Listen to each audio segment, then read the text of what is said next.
The Lonely God by Agatha Christie. He stood on a shelf in the British Museum, alone and forlorn amongst a company of obviously more important deities. Ranged round the four walls, these greater personages all seemed to display an overwhelming sense of their own superiority. The pedestal of each was duly inscribed with the land and race that had been proud to possess him. There was no doubt of their position. They were divinities of importance and recognized as such. Only the little god in the corner was aloof and remote from their company. Roughly hewn out of grey stone, his features almost totally obliterated by time and exposure, he sat there in isolation, his elbows on his knees, and his head buried in his hands. A lonely little god in a strange country. There was no inscription to tell the land whence he came. He was indeed lost, without honour or renown, a pathetic little figure very far from home. No one noticed him. No one stopped to look at him. Why should they? He was so insignificant, a block of grey stone in a corner. On either side of him were two Mexican gods worn smooth with age, placid idols with folded hands, and cruel mouths curved in a smile that showed openly their contempt of humanity. There was also a rotund, violently self-assertive little god, with a clenched fist, who evidently suffered from a swollen sense of his own importance. But passers-by stopped to give him a glance sometimes, even if it was only to laugh at the contrast of his absurd pomposity with the smiling indifference of his Mexican companions. And the little lost god sat on there hopelessly, his head in his hands, as he had sat year in and year out, till one day the impossible happened, and he found a worshipper. "Any letters for me?" The hall porter removed a packet of letters from a pigeon-hole, gave a cursory glance through them, and said in a wooden voice, "Nothing for you, sir." Frank Oliver sighed as he walked out of the club again. There was no particular reason why there should have been anything for him. Very few people wrote to him. Ever since he had returned from Burma in the spring, he had become conscious of a growing and increasing loneliness. Frank Oliver was a man just over 40, and the last 18 years of his life had been spent in various parts of the globe, with brief furloughs in England. Now that he had retired and come home to live for good, he realized for the first time how very much alone in the world he was. True, there was his sister Greta, married to a Yorkshire clergyman, very busy with parochial duties and the bringing up of a family of small children. Greta was naturally very fond of her only brother, but equally naturally she had very little time to give him. Then there was his old friend Tom Hurley. Tom was married to a nice, bright, cheerful girl, very energetic and practical, of whom Frank was secretly afraid. She told him brightly that he must not be a crabbed old bachelor, and was always producing nice girls. Frank Oliver found that he never had anything to say to these nice girls. They persevered with him for a while, then gave him up as hopeless. And yet he was not really unsociable. He had a great longing for companionship and sympathy, and ever since he had been back in England he had become aware of a growing discouragement. He had been away too long. He was out of tune with the times. He spent long, aimless days wandering about, wondering what on earth he was to do with himself next. It was on one of these days that he strolled into the British Museum. He was interested in Asiatic curiosities, and so it was that he chanced upon the lonely god. Its charm held him at once. Here was something vaguely akin to himself. Here, too, was someone lost and astray in a strange land. He became in the habit of paying frequent visits to the museum, just to glance in on the little grey stone figure in its obscure place on the high shelf. Rough luck on the little chap, he thought to himself. Probably had a lot of fuss made about him once, toe-towing and offerings and all the rest of it. He had begun to feel such a proprietary right in his little friend. It really almost amounted to a sense of actual ownership, that he was inclined to be resentful when he found that the little god had made a second conquest. He had discovered the lonely god. Nobody else, he felt, had a right to interfere. But after the first flash of indignation, he was forced to smile at himself. For the second worshipper was such a little bit of a thing, such a ridiculous, pathetic creature, in a shabby black coat and skirt that had seen its best days. She was young, a little over 20, he should judge, with fair hair and blue eyes, and a wistful droop to her mouth. Her hat especially appealed to her chivalry. She had evidently trimmed it herself, and it made such a brave attempt to be smart that its failure was pathetic.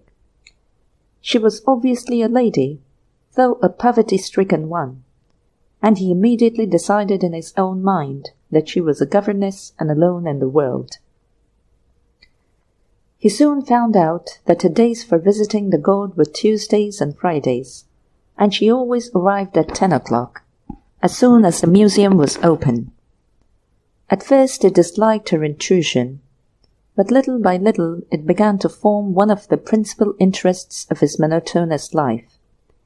Indeed, the fellow devotee was fast ousting the object of devotion from his position of preeminence. The days that he did not see the little lonely lady, as he called her to himself, were blank. Perhaps she, too, was equally interested in him, though she endeavoured to conceal the fact with studious unconcern. But little by little a sense of fellowship was growing between them, though as yet they had exchanged no spoken word. The truth of the matter was, the man was too shy. He argued to himself that very likely she had not even noticed him. Some inner sense gave the lie to that instantly, that she would consider it a great impertinence, and finally, that he had not the least idea what to say. But fate, or the little god, was kind and sent him an inspiration, or what he regarded as such. With infinite delight in his own cunning, he purchased a woman's handkerchief, a frail little affair of cambric and lace which he almost feared to touch, and thus armed, he followed her as she departed and stopped her in the Egyptian room. "Excuse me, but is this yours?" He tried to speak with airy unconcern, and signally failed. The lonely lady took it, and made a pretence of examining it with minute care. "No, it is not mine." She handed it back, and added, with what he felt guiltily was a suspicious glance, "It's quite a new one. The price is still on it." But he was unwilling to admit that he had been found out. He started on an over-plausible flow of explanation. "You see, I picked it up under that big case. It was just by the farthest leg of it." He derived great relief from this detailed account. "So, as you had been standing there, I thought it must be yours and came after you with it." She said again, "No, it isn't mine," and added, as if with a sense of ungraciousness, "Thank you." The conversation came to an awkward standstill. The girl stood there, pink and embarrassed, evidently uncertain how to retreat with dignity. He made a desperate effort to take advantage of his opportunity. I didn't know there was anyone else in London who cared for our little lonely god till you came." She answered eagerly, forgetting her reserve. "Do you call him that too?" Apparently, if she had noticed his pronoun, she did not resent it. She had been startled into sympathy, and his quiet, "of course," seemed the most natural rejoinder in the world. Again there was a silence, but this time it was a silence born of understanding. It was the lonely lady who broke it in a sudden remembrance of the conventionalities. She drew herself up to her full height, and with an almost ridiculous assumption of dignity for so small a person, she observed in chilling accents, "I must be going now. Good morning." And with a slight, stiff inclination of her head, she walked away, holding herself very erect. By all acknowledged standards, Frank Oliver ought to have felt rebuffed, but it is a regrettable sign of his rapid advance in depravity that he merely murmured to himself, "Little darling." He was soon to repent of his temerity, however. For 10 days his little lady never came near the museum. He was in despair. He had frightened her away. She would never come back. He was a brute, a villain. He would never see her again. In his distress he haunted the British Museum all day long. She might merely have changed her time of coming. He soon began to know the adjacent rooms by heart, and he contracted a lasting hatred of mummies. The Guardian policeman observed him with suspicion when he spent 3 hours poring over Assyrian hieroglyphics, and the contemplation of endless vases of all ages nearly drove him mad with boredom. But one day his patience was rewarded. She came again, rather pinker than usual, and trying hard to appear self-possessed. He greeted her with cheerful friendliness. "Good morning. It is ages since you have been here." "Good morning." She let the words slip out with icy frigidity, and coldly ignored the end part of his sentence. But he was desperate. "Look here."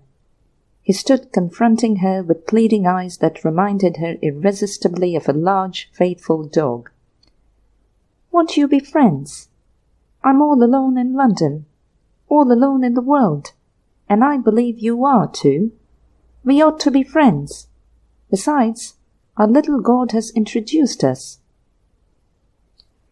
She looked up half doubtfully, but there was a faint smile quivering at the corners of her mouth. "Has he?" "Of course." It was the second time he had used this extremely positive form of assurance, and now, as before, it did not fail of its effect, for after a minute or two the girl said, in that slightly royal manner of hers, "Very well." "That's splendid," he replied gruffly, but there was something in his voice as he said it that made the girl glance at him swiftly, with a sharp impulse of pity. And so the queer friendship began. Twice a week they met, at the shrine of a little heathen idol. At first they confined their conversation solely to him. He was, as it were, at once a palliation of, and an excuse for, their friendship. The question of his origin was widely discussed.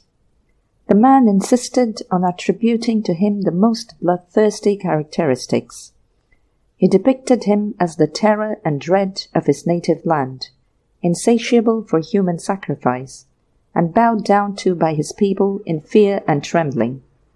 In the contrast between his former greatness and his present insignificance, there lay, according to the man, all the pathos of the situation. The lonely lady would have none of this theory. He was essentially a kind little god, she insisted. She doubted whether he had ever been very powerful. If he had been so, she argued, he would not now be lost and friendless.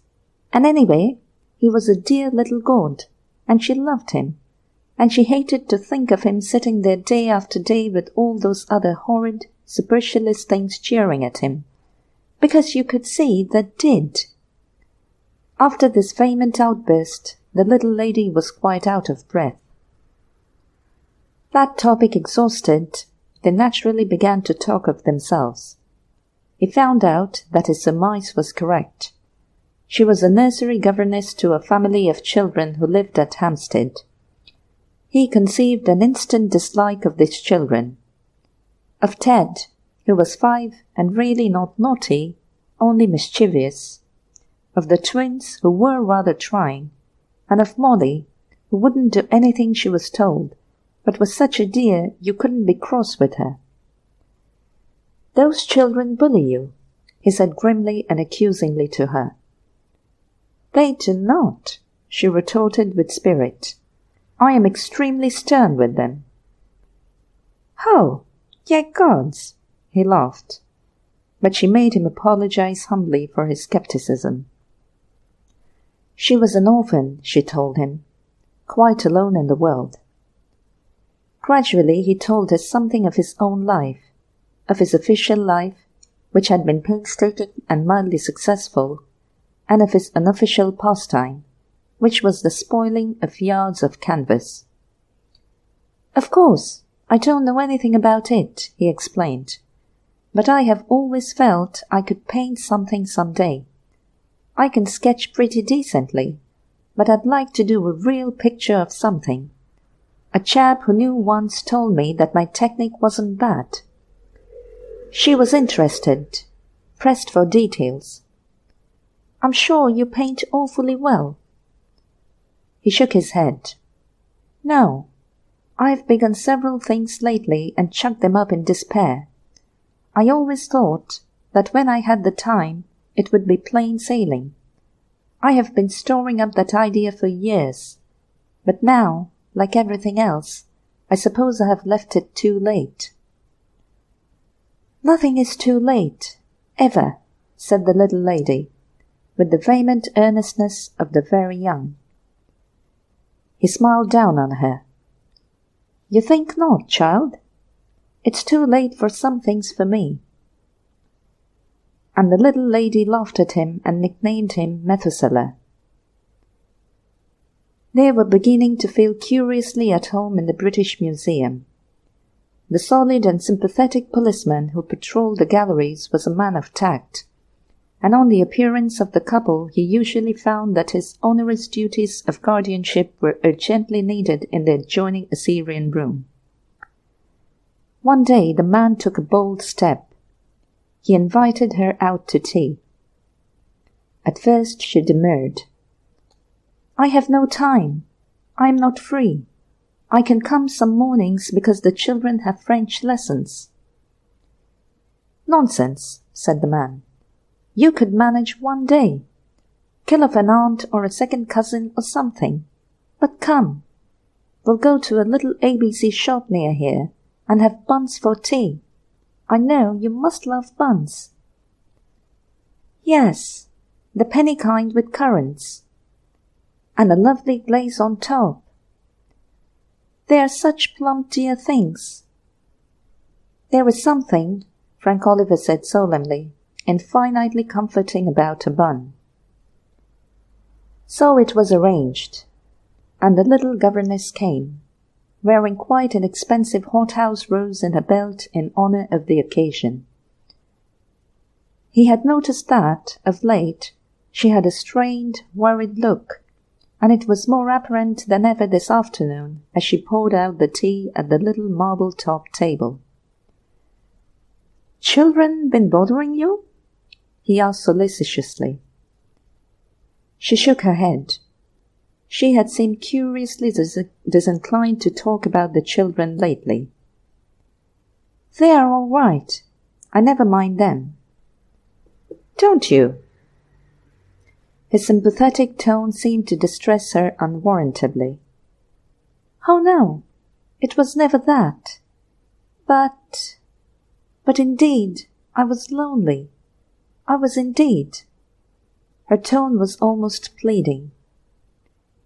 He said quickly, touched, Yes, child, I know. After a minute's pause, he remarked in a cheerful tone, "Do you know, you haven't even asked my name yet." She held up a protesting hand. "Please, I don't want to know it. And don't ask mine. Let us be just two lonely people who have come together and made friends. It makes it so much more wonderful. And different." He said slowly and thoughtfully, "Very well. In an otherwise lonely world, we'll be two people who have just each other." It was a little different from her way of putting it, and she seemed to find it difficult to go on with the conversation. Instead, she bent lower and lower over her plate, till only the crown of her hat was visible. "That's rather a nice hat," he said by way of restoring her equanimity. "I trimmed it myself," she informed him proudly. "I thought so the moment I saw it," he answered, saying the wrong thing with cheerful ignorance. "I'm afraid it is not as fashionable as I meant it to be." "I think it's a perfectly lovely hat," he said loyally. Again constraint settled down upon them. Frank Oliver broke the silence bravely. "Little lady, I didn't mean to tell you yet, but I can't help it. I love you. I want you. I loved you from the first moment I saw you standing there in your little black suit. Dearest, if two lonely people were together, why, there would be no more loneliness. And I'd work. Oh, how I would work. I would paint you. I could. I know I could. Oh, my little girl, I can't live without you. I can't indeed." His little lady was looking at him very steadily, but what she said was quite the last thing he expected her to say. Very quietly and distinctly she said, "You bought that handkerchief." He was amazed at this proof of feminine perspicacity, and still more amazed at her remembering it against him now. Surely, after this lapse of time, it might have been forgiven him. "Yes, I did," he acknowledged humbly. "I wanted an excuse to speak to you. Are you very angry?" He waited meekly for her words of condemnation. "I think it was sweet of you," cried the little lady with vehemence. "Just sweet of you." Her voice ended uncertainly. Frank Oliver went on in his gruff tone. "Tell me, child, is it impossible? I know I'm an ugly, rough old fellow." The lonely lady interrupted him. "No, you're not. I wouldn't have you different, not in any way. I love you just as you are. Do you understand? Not because I'm sorry for you, not because I'm alone in the world and want someone to be fond of me and take care of me, but because you're just you. Now do you understand?" "Is it true?" he asked half in a whisper. And she answered steadily, "Yes, it's true." The wonder of it overpowered them. At last he said whimsically, "So we have fallen upon heaven, dearest?" "In an ABC shop," she answered in a voice that held tears and laughter. But terrestrial heavens are short-lived. The little lady started up with an exclamation. "I had no idea how late it was. I must go at once." "I'll see you home." "No, no, no." He was forced to yield to her insistence, and merely accompanied her as far as the tube station. "Goodbye, dearest." She clung to his hand with an intensity that he remembered afterwards. "Only goodbye till tomorrow," he answered cheerfully. 10 o'clock as usual, and we'll tell each other our names and our histories, and be frightfully practical and prosaic. "Goodbye to heaven, though," she whispered. "It will be with us always, sweetheart." She smiled back at him, but with that same sad appeal that disquieted him oft and which he could not fathom. Then the relentless lift dragged her down out of sight. He was strangely disturbed by those last words of hers, but he put them resolutely out of his mind and substituted radiant anticipations of tomorrow in their stead. At 10 o'clock he was there, in the accustomed place. For the first time he noticed how malevolently the other idols looked down upon him. It almost seemed as if they were possessed of some secret evil knowledge affecting him, over which they were gloating. He was uneasily aware of their dislike. The little lady was late. Why didn't she come? The atmosphere of this place was getting on his nerves. Never had his own little friend, their god, seemed so hopelessly impotent as today. A helpless lump of stone, hugging his own despair. His cogitations were interrupted by a small, sharp-faced boy who had stepped up to him and was earnestly scrutinizing him from head to foot. Apparently satisfied with the result of his observations, he held out a letter. For me? It had no supersubscription. He took it, and the sharp boy decamped with extraordinary rapidity. Frank Oliver read the letter slowly and unbelievingly. It was quite short. Dearest, I can never marry you. Please forget that I ever came into your life at all, and try to forgive me if I have hurt you. Don't try to find me, because it will be no good. It is really goodbye.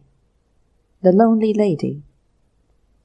There was a postscript which had evidently been scribbled at the last moment. I do love you. I do indeed. And that little impulsive postscript was all the comfort he had in the weeks that followed. Needless to say, he disobeyed her injunction not to try to find her, but all in vain. She had vanished completely, and he had no clue to trace her by. He advertised despairingly, imploring her in veiled terms at least to explain the mystery, but blank silence rewarded his efforts. She was gone, never to return. And then it was that, for the first time in his life, he really began to paint. His technique had always been good. Now craftsmanship and inspiration went hand in hand. The picture that made his name and brought him renown was accepted and hung in the Academy, and was accounted to be the picture of the year, no less for the exquisite treatment of the subject than for the masterly workmanship and technique. A certain amount of mystery, too, rendered it more interesting to the general outside public. His inspiration had come quite by chance. A fairy story in a magazine had taken a hold on his imagination. It was the story of a fortunate princess who had always had everything she wanted. Did she express a wish? It was instantly gratified. A desire? It was granted. She had a devoted father and mother, great riches, beautiful clothes and jewels, slaves to wait upon her and fulfill her lightest whim, laughing maidens to bear her company, all that the heart of a princess could desire. The handsomest and richest princes paid her court and sued in vain for her hand, and were willing to kill any number of dragons to prove their devotion. And yet, the loneliness of the princess was greater than that of the poorest beggar in the land. He read no more. The ultimate fate of the princess interested him not at all. A picture had risen up before him of the pleasure-laden princess with the sad, solitary soul, surfeited with happiness, suffocated with luxury, starving in the palace of plenty. He began painting with furious energy. The fierce joy of creation possessed him.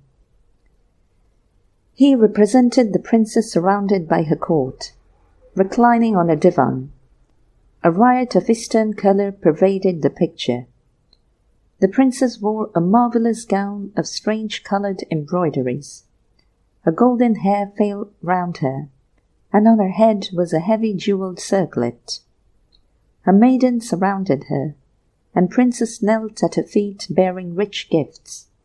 The whole scene was one of luxury and richness. But the face of the princess was turned away.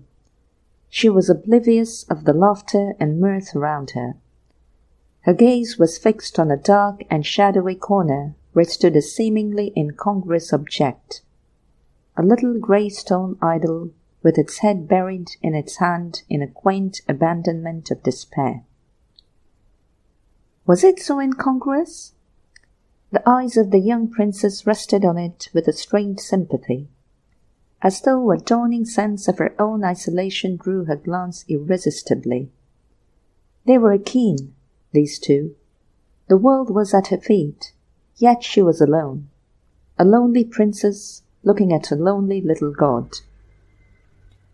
All London talked of this picture, and Greta wrote a few hurried words of congratulation from Yorkshire, and Tom Hurley's wife besought Frank Oliver to come for a weekend and meet a really delightful girl, a great admirer of your work. Frank Oliver laughed once sardonically and threw the letter into the fire. Success had come, but what was the use of it? He only wanted one thing, that little lonely lady who had gone out of his life forever. It was Ascot Cup Day, and the policeman on duty in a certain section of the British Museum rubbed his eyes and wondered if he were dreaming, for one does not expect to see there an Ascot vision, in a lace frock and a marvellous hat, a veritable nymph as imagined by a Parisian genius. The policeman stared in rapturous admiration. The lonely god was not perhaps so surprised. He may have been in his way a powerful little god. At any rate, here was one worshipper brought back to the fold. The little lonely lady was staring up at him, and her lips moved in a rapid whisper. "Dear little god, oh, dear little god, please help me. Please do help me." Perhaps the little god was flattered. Perhaps, if he was indeed the ferocious, unappeasable deity Frank Oliver had imagined him, the long weary years and the march of civilization had softened his cold stone heart. Perhaps the lonely lady had been right all along, and he was really a kind little god. Perhaps it was merely a coincidence. However that may be, it was at that very moment that Frank Oliver walked slowly and sadly through the door of the Assyrian room. He raised his head and saw the Parisian nymph. In another moment his arm was round her, and she was stammering out rapid, broken words. "I was so lonely, you know. You must have read that story I wrote. You couldn't have painted that picture unless you had, and unless you had understood. The princess was I.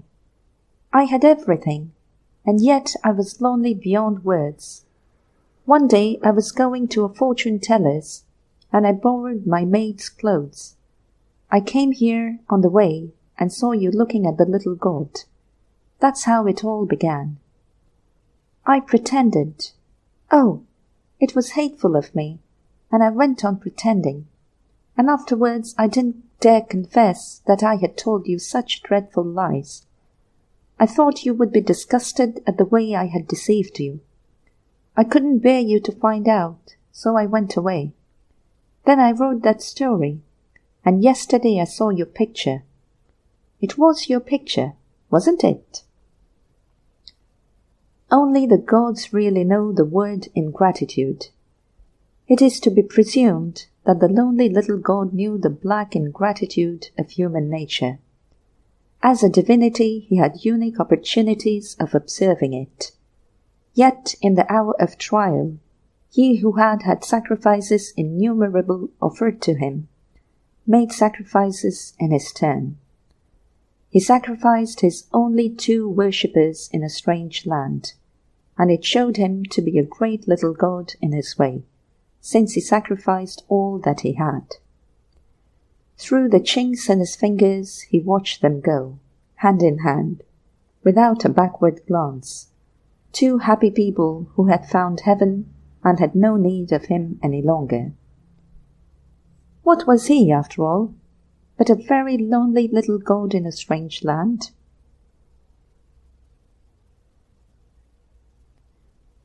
The end.